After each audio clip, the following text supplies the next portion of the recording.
দেখো 2-3 দিন অলরেডি প্রচন্ড ব্যথায় কেটেছে। আজকে সকাল থেকে খাবার দাবার খেয়ে ফ্রেশ হয়ে আবার আগের মতো মজা করতে শুরু করেছি।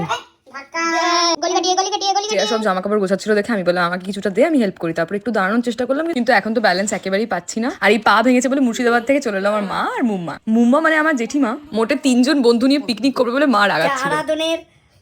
কিছুক্ষণ আদর ভালোবাসা দেখিয়ে মা শুরু করলো নিজের রূপ দেখাতে। ও হ্যাঁ, তার একটা কারণ ছিল, আমি বলেছিলাম এই আমলার পুরো প্যাকেটটা আমি শেষ করে দেবো। কি করে খাই না কি রে, বাজে একটাই। দাও তো না দাও না আমাদের, না আমার দিবি দাও। নে মাকে রাগাতে না 2 মিনিট লাগে।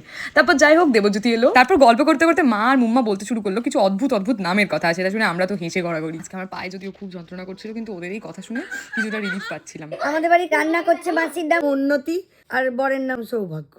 পঞ্চায়েতে কাজ করতাম, সেখানে ছিল অভাগী মন্ডল, জঞ্জলি মন্ডল। অভাগী মন্ডল। ব্যাস